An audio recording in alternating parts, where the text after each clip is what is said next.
เขาก็มีก้มในใจแต่ว่าเฮาบ่กล้าเว้าเฮาบ่กล้าติสินะ บ่เป็นหยัง เฮาก็เกรงใจสิ เพราะว่า นะ บ่เก่งเพราะว่าอาจารย์ทุกด้านอาจารย์จะให้มันถูกต้องและหนึ่งมาคืออาจารย์กับมือชื่อเสียงโด่งดังเพราะว่าอาจารย์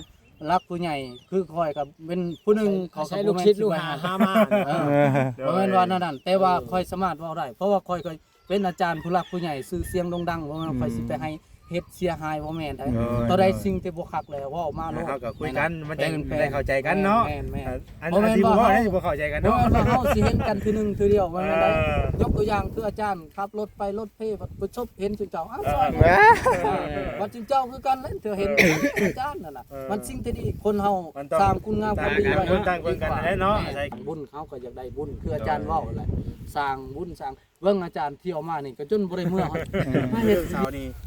ตัวใดเฮา สร้างนี่มีแต่อาจารย์สิ ถ้าอาจารย์เพิ่นฮักเปลี่ยนให้มันบ่ตัวใดมันบ่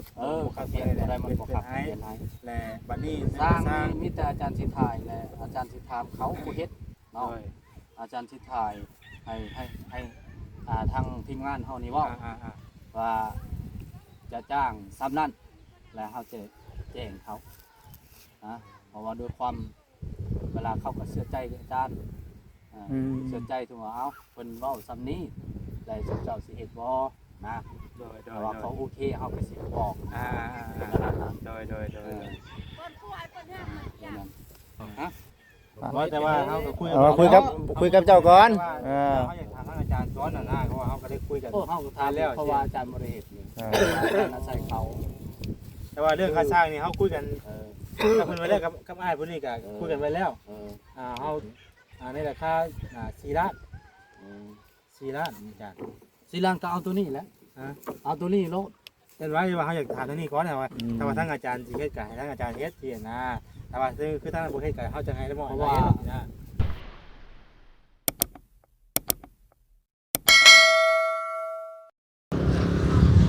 เอาพี่น้องเนาะสบายดีเด้อพี่น้องเด้อสบายดีอีกรอบเนาะกับทักทายสบายดีพ่อแม่พี่น้องเบิดสุขุสู่คนเด้อพี่น้องเด้อพอๆกับช่องบ่แสนอีกแล้วพี่น้องเอ้ยเนาะตอนนี้ก็ยังอยู่ที่ปากที่เซาเงินซ่านของทางมิตู้คือเก่าเลยพี่น้องเด้อเนาะเอาพี่น้องเอ้ยก็มาต่อกันอีกคือเก่าก็ยังบ่ทันได้กลับบ้านกลับซองเนาะก็สิมานั่งโอ้นั่งดมกับทางมิตู้เพิ่นคือเก่าพอดีนั่งท่ารอสร้างเนาะหรือว่าทางนั้นอาจารย์นั่นแหละพี่น้องเอ้ยเสร็จไปหาเพิ่นน่ะบ่ว่าเพิ่นสิได้มาหรือบ่มื้อนี้เพราะว่ายันว่าเพิ่นบ่ว่างพี่น้องเอ้ยเนาะเดี๋ยวสิถามทางเพิ่นก่อนสร้างมาบ่หรือว่าจังไดอันนั้นน่ะเนาะนี่แหละดินตัวนี้น่ะตามที่คุยกันกับแม่ตู้น่ะว่าอยากรุดมาพี่อีกหน่อยนึงพี่น้องเอ้ยเนาะเพราะว่ามันสูงโพดรุดถากลงมาพี่อีกเพราะว่าไปเฮาตั้งเฮือนนี่มันจะบ่วิดพี่น้องเอ้ยดินตัวนี้น่ะมันจะบ่วิดเนาะเพราะว่ามันยังหอมอยู่เฮาต้องรุดลงมารุดเถิดลงมาอีกหน่อยนึงเนาะเฮาต้องตั้งเสาให้มันวิดอย่างนี้นะพี่น้องถ้าบ่วิดแต่เพราะว่ามันก็เสาเฮามันก็9ต้นบ่เลยเนาะเสา9ต้นบ่พี่น้องเอ้ยมันก็จะให้มันบ่วิดเนาะเนาะมันก็เป็นไม้เป็นตอกกันแล้วพี่น้องเอ้ยเฮ้ยมิตุสร้างบ่น่ะฮะสร้างบ่นี่ฮะไปจ้ะเพิ่นมาเบิ่ง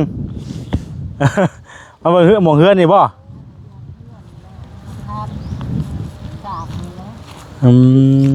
โดยโอ้สบายดีได้เด้อโดยอยากมาล้มน้ำ โดยว่าจังใดก่อนล้มว่าจังใด ล้มว่าอันสร้างนะสร้างเขาจะได้เท่าไรสร้างเขานะครับ อ๋ออันนี้บ่เดี๋ยวเนาะพี่น้องเอ้ยสบายดีรอบเริ่มไปตัวเด้อโดยอันนี้สร้างเนาะอันนี้เป็นไผก่อนไปตัวอันลูกหลานบ่ดีว่าใดๆดูคนในบ้านคนในบ้านเนาะเคยในบ้านนี่แหละในบ้าน เคยในบ้าน ใน บ้านนี้ อ่า แข่งบ่ ฮะแล้วบ่นะนั่นก็ได้นี่เฮายืนอยู่แถวนี้ก็ได้เนาะนี่ไรก็อันไอ้ลม ลบเบิ่งว่าดันตัวนี้นี่นะบัดนี้หลังจากว่าชีมาเฮ็ดให้นะทาง โดย อันนั้นนายเลยชีว่ากันใดที่ไปที่มาเลยสิไล่กันแบบใด เรื่องค่าสร้างเนี่ยบ่ แล้วค่อยชีมาเฮ็ดให้เพิ่น โอ้ นะ อันนี้นะบ่ จ้า อันนี้น่ะตามที่เฮาคุยเนาะเฮาคุยกับทางอาจารย์น่ะเรื่องนี่แหละเรื่องไม้เรื่องต่อเรื่องเฮ็ดเฮือนในซ่านี่แหละคุยกันใกล้ๆกันนะเบิ่งว่าหัน ฮะ บริษัทนี่นะ อืม ทางบริษัทที่ช่วยเหลือนี่สิประมาณให้ได้ซำใดสิตัดสิย่อนะสิย่อให้นะ ผม เพิ่นนี่อยากพูดราคาว่าทางเพิ่นว่านี่ให้ได้ซำใด เออ เพิ่นยอมเห็นมาหลังดิ แล้ว ก็เฮาก็คันว่าเฮือนประมาณนี้ก็คันว่าทางซอยต่างอย่างกันไปก็เนาะก็ประมาณจัก3 ล้าน3 ล้านก็ สำนันปลายใช่แล้วไป 3 ล้านปลายก็ได้ก็นะว่า3 ล้านที่นะเพราะว่ามันแพงเกินไปเฮาก็คือว่าแล้วงุ่มเฮาก็บ่ได้หลายสินะเฮาก็สิได้ซื้อเครื่องซื้อของนั่นนี่มานำแน่สินะ หลายอย่างเนาะ เดี๋ยว ก็อยากช่วยทั้งเป็นตู้เพิ่นบ่ซั่นซะ เฮาก็บ่ได้เฮ็ดแบบว่าถึงขั้นแบบนั่นสินะ กับเพื่อนเขาเขาเบิ่งก็บ่ได้ว่าเขาใหญ่สมัยใดว่าซั่นที่ผ่านมาก็คือเคยเฮ็ดอยู่หลายหลังอยู่นะอยู่ในระดับ2-3 ล้านปลายนี่ก็คือว่าก็เติมนึงอยู่เนาะแต่ว่าทางสร้างคิดว่าจะได้จะถ้าหากว่า ทางสร้างคิดว่าจังได๋คมชั้นคมยาวมันน่ะเท่าใดก็อันเพื่อนน่ะตามไม้นี่เลยนี่ตามไม้ที่ว่าตามไม้ที่เพิ่นเลื่อยมานี่แหละ ตามไม่เลย 4 เมตร50คูณ5 เมตรตามที่เพิ่นว่าเนาะ ไม่นี่ได้ บ่4 คูณ5บ่ 4คูณ5 4คูณ5บ่ 4คูณ5ได้พี่น้องเนาะ โดย 4คูณ5ประมาณนี้แหละ จ้าและให้ล่มเบิ่งทางอาจารย์ก่อนคันว่า เพิ่นบ่เฮ็ดเนาะ คันว่าเพิ่นอันนั้นแหละจังมาลงกันใหม่ อันคือว่าเพิ่นบ่เฮ็ดเนาะมันคือว่าเพิ่นบ่เฮ็ดก็เฮาก็จะลงกับอ้ายใหม่อีกแต่ว่าเฮาก็บอกราคาคร่าวๆไว้แล้วว่าซั่นนี้ว่าทางนี้น่ะเฮ็ดได้บ่ทางนี้ก็เนาะ ถามเบิ่งทางเราแหละเนาะว่าทำนี่สิเฮ็ดให้บ่หรือว่า เอามึงนี่จะไปว่าแบบมันเหมาะสมเนาะเอามึง4ล้านไป4ล้านพอสิตัดสิย่อ คือแล้วไปเลยเฮ็ดแล้วไม่เสร็จไปเลย เฮ็ดให้มันแล้วเลย ถ้านักตีกันอยู่เลยบ่ มันนุ่งมันไหลมีวัดเนาะ บัดแรกก็แนวมุงแนวหยังก็สิเจ้าเอามาให้ดอกว่า แม่ อันนี้คือแบบว่าทั้งนุกทั้งเฮ็ดให้มันแล้วอ้อมผมอ้อมผ่านะว่าแล้วกันเนาะ โอเคแม่นบ่ 4ล้านก็นั่นอยู่พี่น้องเนาะ จะต้องได้ลงทั้งอาจารย์ทุก เดี๋ยวถ้าว่าทั้งนั้นบ่เฮ็ดเฮาก็จังมาบอกว่าดำเนินการเลย4ล้านเนาะ4ล้านก็ได้พี่น้องเอ้ย ได้ เพราะว่าเฮาก็ต่างจะช่วยกันไปแหละเนาะ อันนี้ก็สิช่วยกัน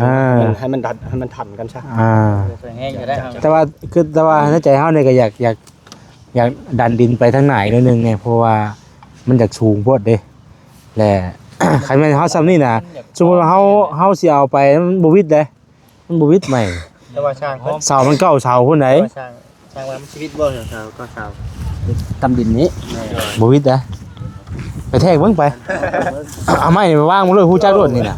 ไม่ว่างด้วยเนาะ นี่คือค้างมันนี่เนาะ วางเบิ่งไป เบิ่งให้จังฮู้นะ ว่าแจ้งคือว่ามันได้ต่อไปอีกตัวเกยมันอีกได้ซะมันมีตัวต่อกันอีกเด้ มันต้องได้เฮ้ย เนาะ ได้โอ้นี่เวลาระเบียงมันทัน บอกคำว่าเก้าเสามันสิบ่หลายโพดบ่ เก่าเช้าอยู่ตัวอย่าง สิบ่หลายเสาโพดบ่ บ่ เพราะมัน2ห้องเนาะมันตัวนี้นี่เป็น6แล้วนี่เนาะนี่3นี่3เป็น9วิดอยู่ตัดเนาะ ไม่ต้มจำบ่โอ้เมนู โหยังหลายอยู่บ่ตัดแต่เก่าเบิ่งเป็นไม้ข่อยจัก ถือว่าได้อยู่เนาะประมาณนี้ ประมาณนี้ได้ ต่อเสาเจอทั้งอันนี้แล้วนี่โคจัก4ล้านใช่ไหมเนาะ ขาสร้าง 4 ล้านกันเองเนาะ เสาตัดเสายังคึงยังเรียบร้อย ทีแรก หลังคมหลังคาแอมผาแอมยังเรียบร้อย วิทย์อยู่ประกาศผู้ดีวิทย์เลยอันนี้เนาะ วันแรกก็เรียกมิดชิดนะเนาะ แต่ว่าหาได้ยินมาไปตู้แล้วว่ามันจะสูงแล้วว่าน่าจะสูงโพดแล้วว่าอยาก ดินนี้ สูงบ่ พอดีไร พอดีเนาะ พ เพื่ อ อ ดีย้ำผ้าย้ำผลพอดีพอดี บ่คันว่าสมมุติว่าเฮาคือในตอนนี้น่ะมันคือแบบเฮาขุดพังดินได้ซั่นเนาะมันสิบ่ยุบลงอีกบ่จ้ะวะมันเป็นดินถมมันยังบ่แน่นเด้นี่ ดินมันยังบวมอยู่ คันถือน้านี่มันยุบลงอีกเด้นี่น่ะ บัดในมือหันคันถ้าเฮาสิขุดลงไปประมาณจัก20เซนนี่มันสิบ่ต่ำเสาเฮานี่นะ ฮะ คือเอาลง ถ้าปกตินี่มันตั้งได้เสานี่ตั้งไว้ซื่อๆเนาะ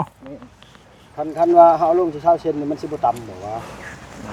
เพราะว่าเสานี่มันบ่ใช่คิดว่าอยากให้มันมีพื้นตารางนิดนึงสินะเฮาใช่โอ้ยเม็ดเนาะอยู่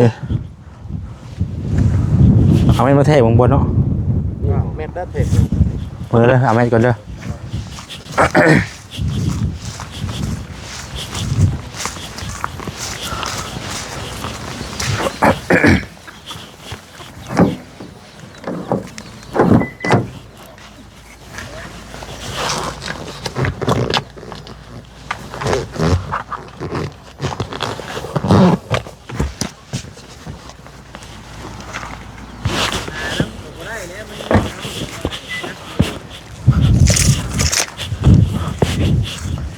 บ่เฮา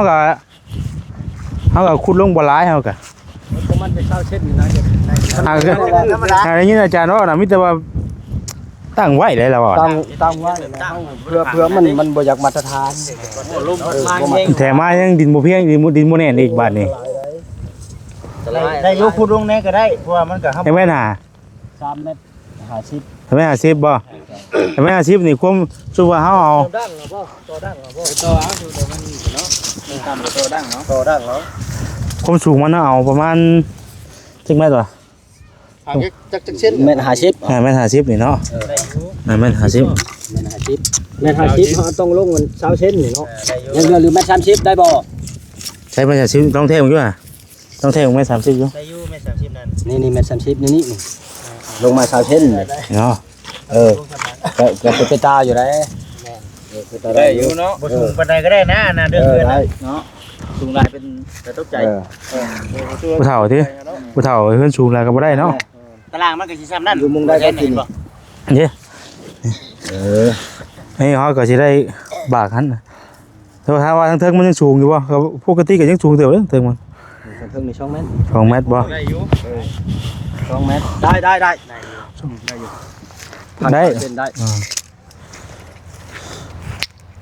ของมันตัวนี้นี่มันต้องไหลมากคันไม้หนา12เขาต้องลงมาอีกเพื่อที่จะจับที่ที่อยู่ เฮาบากกันนี่เด้เนาะเฮาบากหน้ามันเด้ ก็ได้อยู่เนาะ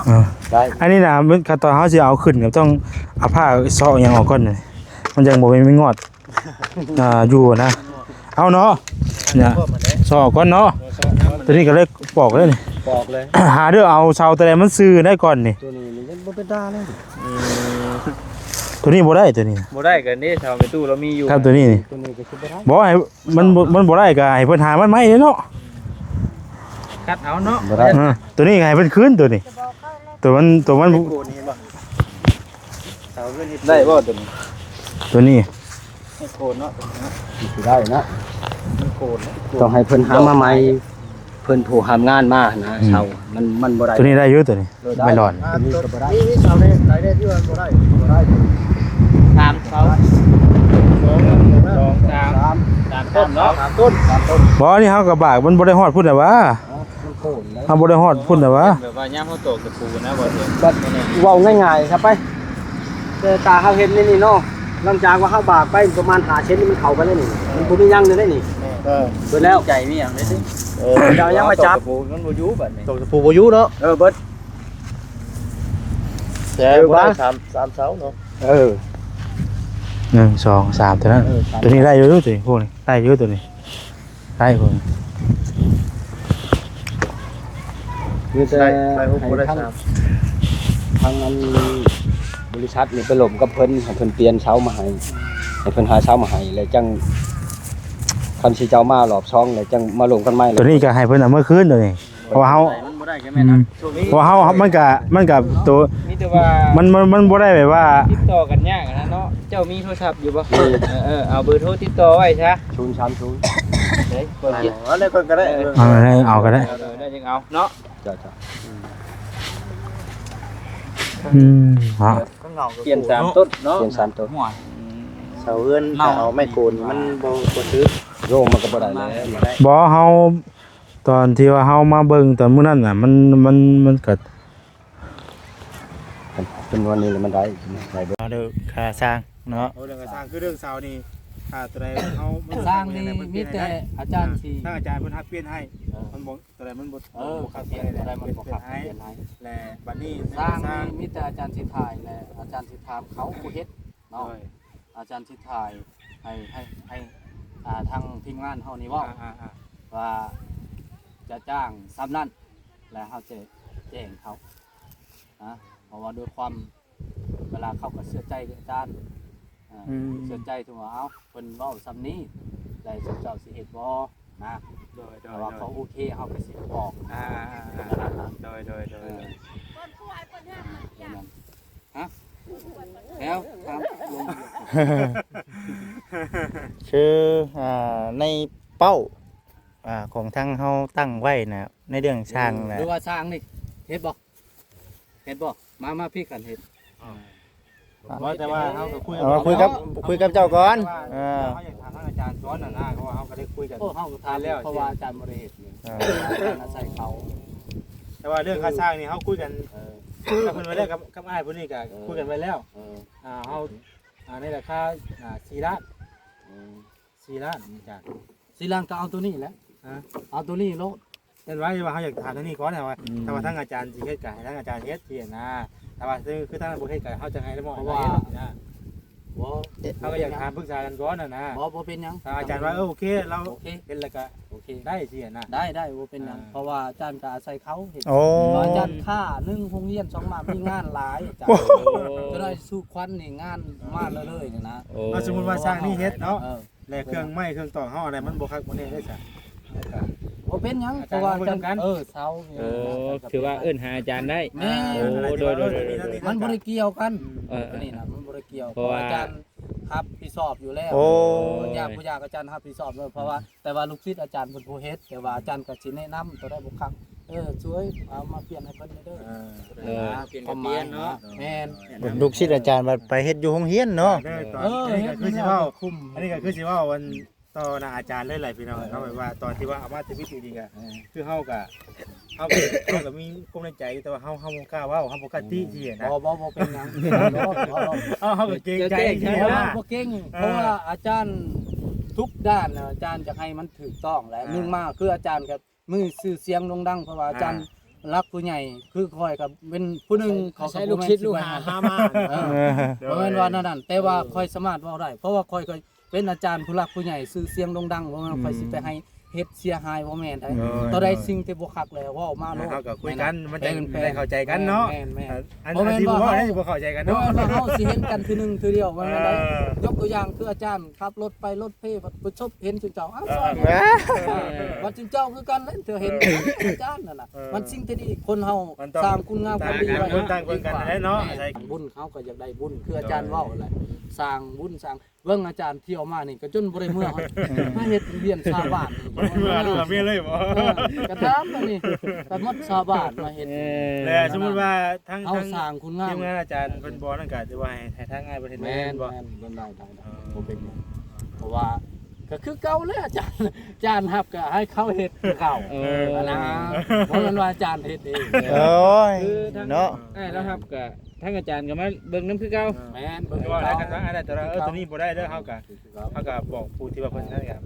เปลี่ยนให้นะ แค่ว่าเปลี่ยนทีมงานสร้างซื่อ เฮาก็อุ่นใจนั่นแหละบัดนี้ที่ก็กังวลใจอยู่ได้พี่น้อง จิตกระนึงอยู่แน่เนาะ ผู้นี้เฮ็ดก็คือกันกับชาวบ้านอาจารย์เป็นผู้คุมคือเก่า ยกตัวอย่างคือโรงเรียนเขาก็เอาเพิ่นนี้มาเป็นหลักแน่อาจารย์เนี่ยมีแต่เอิ้นสะพานบุญหาขึ้นแนวนอนมาให้เฮ็ดซื่อ เล่นๆแล้วก็เล่นน้ำเล่นทาง บ่ได้ก็ นี่ เป็น เนาะ ผู้เล่นเวียกด้วย แม่น เอาพี่น้องเอ้ยเนาะจนค่ำจนมืดพี่น้องเอ้ยเนาะ พอดีเลี้ยงคลิปพี่น้องเอ้ยเลี้ยงคลิปแล้วโหลดไปลบคลิปออกพี่น้องเอ้ยเนาะยังดีแต่ว่าทางบ่จิตเพิ่นก็ถ่ายนํกันโดนเอาจากของบ่จิตมาต่อใช่พี่น้องเอ้ยเนาะตอนที่ว่าคุยกันกับทางอาจารย์นะพี่น้องเอ้ย โอ้ยขอโทษขออภัยหลายๆพี่น้องเอ้ยเนาะถือว่าผิดพลาดครั้งยิ่งใหญ่ คลิปไทย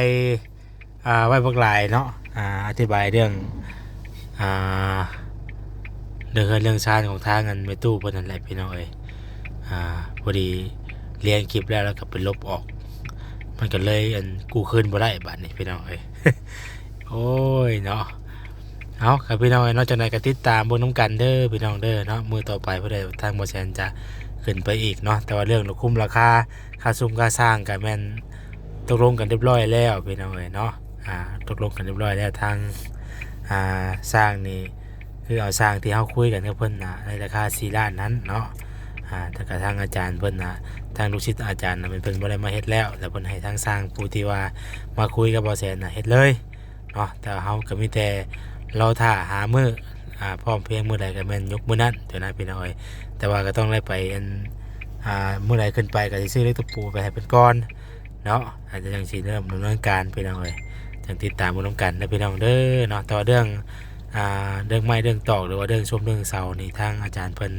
รับผิดชอบให้เบิดทุกอย่างเนาะอันใดที่มันบ่คักบ่แน่เพิ่นก็เปลี่ยนให้รับผิดชอบให้เบิดพี่น้องเอ้ยเนาะจังติดตามบ่นำกันได้พี่น้องเด้อเนาะ